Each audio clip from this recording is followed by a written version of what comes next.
Did you order Alexei Navalny's assassination? Of course not. We don't have this kind of habit of assassinating anybody. That's one. Number two is, I want to ask you, did you order the assassination of the woman who walked into the Congress and who was shot and killed by a policeman? Do you know that 450 individuals were arrested after entering the Congress, and they didn't go there to steal a laptop. They came with political demands. 450 people have been detained. You're talking about the Capitol. They're looking at...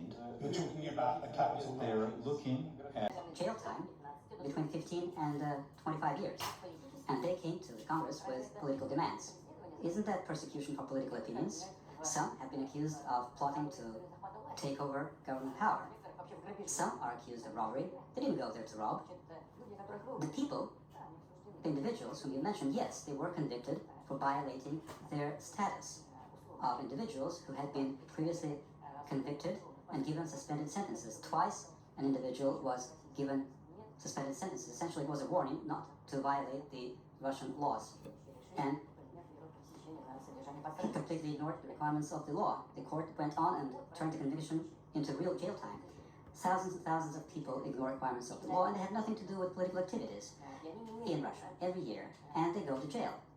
If somebody is actually using political activities as a shield to deal with their own issues, including to achieve their commercial goals, then it's something that they have to be held responsible for. Is going to look at how white nationalism might exist within Capitol Police as part of a thorough investigation. Because as we experienced Wednesday's horrible events, my first question was, how the hell were they able to penetrate the Capitol? Why were Capitol Police so undermanned and overwhelmed so quickly? Why wasn't there more coordination between Capitol Police, Department of Homeland Security, and the FBI in preparation for this event? So many unanswered questions, and that's why we need a thorough investigation. And as we've seen on the media, some of the Capitol Police let the rioters into the Capitol. And as we've seen on the media, some of the Capitol Police let the rioters into the Capitol. And as we've seen on the media, some of the Capitol Police let the rioters into the Capitol. And as we've seen on the media, some of the Capitol Police let the rioters into the Capitol. So, yes, Donald Trump needs to be removed immediately.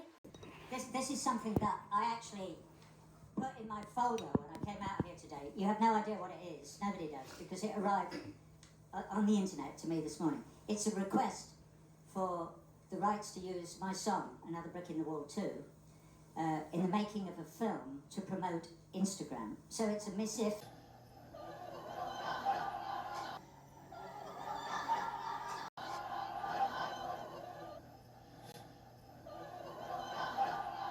It's a missive from Mark Zuckerberg to me, right? Arrived this morning with an offer of a huge, huge amount of money, and the answer is, fuck you. No fucking way. And I only mention that because this is an insidious, it's the insidious movement of them to take over absolutely everything, you know. So those of us who do have any power, and I do have a little bit, in terms of the control of the publishing of my songs, I do anyway, so I will not be a party to this bullshit, Zuckerberg.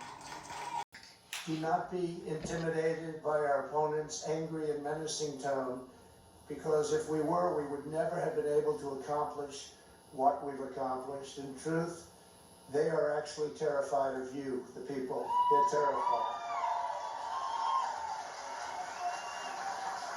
They're terrified that you will discover that you have the power to end their corrupt rule once and for all. We have to do it. When you see what's going on, we have to do it. We don't have a choice. Somebody said, do you enjoy this?